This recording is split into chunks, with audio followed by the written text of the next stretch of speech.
Et poursuivons avec notre invitée Marcella Ferraru. Bonjour madame, merci d'être avec nous. Vous êtes la correspondante en France de la télévision roumaine Aleph News. Un deuxième premier tour après l'annulation du premier par la Cour constitutionnelle. Est-ce que cela a fragilisé la démocratie roumaine et la confiance des Roumains dans leur système politique ? Je ne pense pas que la démocratie est fragilisée, mais c'est vrai qu'il y a un mécontentement dans la population roumaine.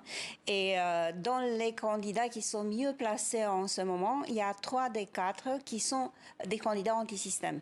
C'est le premier, celui qui est le mieux placé. Il y a le maire de Bucarest, Nicu Jordan, qui est indépendant, même si maintenant il est soutenu par un autre parti. Il y a Madame Lasconi, qui a été promue au deuxième tour pendant le premier tour annulé du mois de novembre. Sont tous des candidats un peu anti-système. Je pense que ce que la population roumaine exprime maintenant, c'est un sort de ras-le-bol des mêmes hommes politiques qui se succèdent à eux-mêmes et qui ne veulent pas laisser la place à d'autres.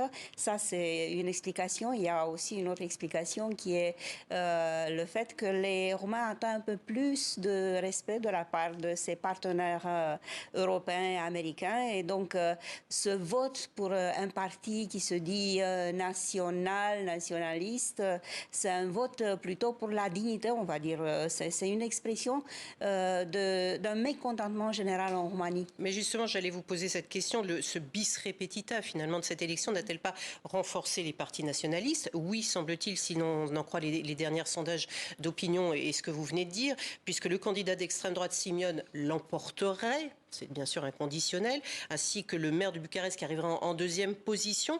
Qu'est-ce qui séduit justement autant chez Simion, par exemple? Quelles sont ses promesses de campagne? Vous dites plus de reconnaissance finalement au sein des 27, mais quoi d'autre au niveau intérieur aussi? L'économie roumaine ne marche pas trop mal en fait. Pendant des années, on a eu une croissance de 5, 6, 7%. C'était une des plus importantes croissances au sein de l'Union européenne. C'est vrai que pendant les 2 dernières années, ça s'est un peu délité. Mais en fait, ce qui attire le plus, c'est cette position de la Roumanie au sein de l'Union européenne et de ses alliés occidentaux. Parce que vous vous souvenez, cet interminable débat sur l'espace Schengen, l'adhésion à l'espace Schengen. Les Roumains se sont sentis humiliés du fait qu'on a été laissés au bord de la route pendant des années et des années. On a eu l'impression même que c'était des prétextes, des choses qui ont été un peu inventées pour ne pas accepter la Roumanie dans l'espace Schengen. Et ce sentiment qu'on est une nation de deuxième rang, c'est ça qui a fait la population de basculer un peu vers le nationalisme. Mais les Roumains sont quand même pro-européens. Je ne suis pas trop inquiète de ce point de vue.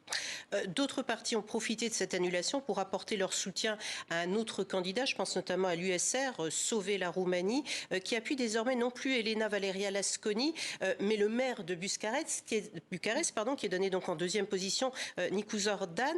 Est-ce que finalement l'annulation de ce premier tour n'offre pas une seconde chance à certains partis qui se disent tiens, on a peut-être en fait misé sur le mauvais cheval au premier tour et donc on change vite de soutien? Mais vous savez, ce parti a été créé par Nicu Jordan. Il est parti à un moment donné parce que enfin comme dans tous les partis, il y a eu des guerres internes, des guerres des chefs.